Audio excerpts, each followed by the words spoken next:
భారత్-పాకిస్తాన్ సరిహద్దుల్లో ఉద్రిక్త పరిస్థితులు నెలకొన్నాయి. ఈ యుద్ధంలో ఏపీకి చెందిన జవాన్ మురళీనాయక్ అమరుడయ్యారు.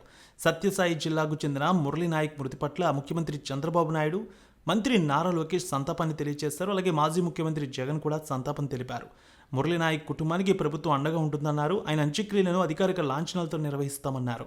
భారత్-పాకిస్తాన్ల మధ్య ఉద్రిక్తతలు మరింత తీవ్రమయ్యాయి. 2 రోజులుగా ఆపరేషన్ సింధూర్కు ప్రతీకారంగా పాకిస్తాన్ సైన్యం రెచ్చిపోతోంది. రెచ్చగొట్టే చర్యలకు పాల్పడుతోంది. డ్రోన్లు, యుద్ధ విమానాలను మన దేశంపైకి ప్రయోగిస్తోంది. వీటిని మన సైనిక బలగాలు కూడా ఎక్కడికక్కడే కూల్చేస్తున్నాయి. ఈ క్రమంలో జమ్మూ కాశ్మీర్ సరిహద్దుల్లో ఉగ్రవాదుల కాల్పుల్లో ఏపీకి చెందిన జవాన్ మురళీనాయక్ అమరుడయ్యారు.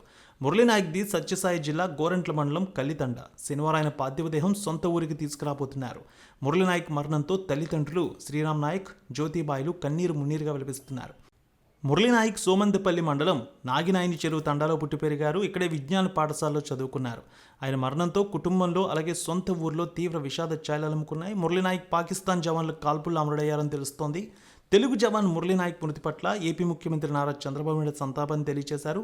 దేశ రక్షణలో సత్యసాయి జిల్లా పెనుగొండ శాసనసభ నియోజకవర్గం గోరంట్ల మండలానికి చెందిన మురళీనాయక్ అనే సైనికుడు ప్రాణాలు కోల్పోవడం చాలా విషాదకరమని, దేశం కోసం ప్రాణాలు అర్పించిన అమరవీరుడు మురళీనాయక్కు నివాళులని ఆయన కుటుంబ సభ్యులకు ప్రగాఢ సానుభూతి తెలియజేస్తున్నానంటూ ట్వీట్ చేశారు ఆయన. ఇక ఆపరేషన్ సింధూర్లో భాగంగా జమ్మూ కాశ్మీర్ యుద్ధభూమిలో పోరాడుతూ మన రాష్ట్రానికి చెందిన మురళీనాయక్ వీరమరణం పొందడం నన్ను తీవ్ర ఆవేదనకు గురి చేసింది. సత్యసాయి జిల్లా పెనుగొండ నియోజకవర్గ గోరంట్ల మండలం ఈ పంచాయతీ కల్లితాండా గ్రామానికి చెందిన మురళీనాయక్ చూపిన ధైర్య సాహసాలు రాష్ట్రానికి గర్వకారణం. ఆయన పార్థివ దేహానికి రాష్ట్ర ప్రభుత్వం అధికారిక లాంఛనాలతో అంత్యక్రియలు జరిపిస్తామని, ఆయన కుటుంబానికి అన్ని విధాలుగా అండగా ఉంటామని మంత్రి నారా లోకేష్ ట్వీట్ చేశారు. ఇక మాజీ ముఖ్యమంత్రి వైఎస్ జగన్ కూడా దిగ్భ్రాంతి వ్యక్తం చేశారు. దేశ భద్రతలో ప్రాణాలను పరంగా పెట్టిన మురళీనాయక్ త్యాగాన్ని మరువలేమన్నారు. మురళీనాయక్ కుటుంబానికి వైఎస్ జగన్ ప్రగాఢ సానుభూతి తెలియజేశారు. మురళీనాయక్ 2 ఏళ్ల క్రితం ఉద్యోగంలో చేరారు.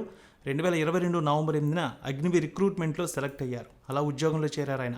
4 ఏళ్లు అగ్రిమెంట్ కూడా ఉంది. మురళీనాయక్ 2026 నవంబర్లో అగ్రిమెంట్ క్లోజ్ అవుతుంది. ఇటీవల మురళీనాయక్ను ఆర్మీ పంజాబ్ నుంచి జమ్మూ కాశ్మీర్కు తీసుకువెళ్లింది ఈ ఉద్రిక్త పరిస్థితుల్లో. జమ్మూ కాశ్మీర్లో సరిహద్దు వెంబడి నిన్నటి నుంచి పాకిస్తాన్ సైన్యం కాల్పులు జరుపుతోంది. షెల్లింగ్ కూడా చేస్తోంది. మరోవైపు పాక్ ఉగ్రవాదులు సరిహద్దు దాటి భారత భూభాగంలోకి వచ్చేందుకు ప్రయత్నిస్తున్నారు. సాంబా జిల్లాలో సరిహద్దు దాటి చొరబడేందుకు పాక్ ఉగ్రవాదులు చేసిన ప్రయత్నాలు బీఎస్ఎఫ్ తిప్పికొట్టింది. నిన్న రాత్రి 11 గంటల సమయంలో అంతర్జాతీయ సరిహద్దుల దగ్గర ఈ పరిణామాలు చోటు చేసుకున్నట్టు బీఎస్ఎఫ్ కూడా తెలియజేసింది. కనీసం 7 ఉగ్రవాదులు మృతి చెందినట్టు కూడా బీఎస్ఎఫ్ అయితే తెలియజేసింది. ఇక తెలుగు వ్యక్తి మురళీనాయక్ మరణ వార్త అందరినీ కూడా తీవ్ర విచారణలో నెట్టింది. యుద్ధ భూమిలో తెలుగు జవాన్ మురళీనాయక్ వీరమరణం ప్రతి ఒక్కరూ కూడా బాధపడుతూ ఉన్నారు. కన్నీటితో నివాళులర్పిస్తూ ఉన్నారు. సెల్యూట్ చేస్తూ ఉన్నారు.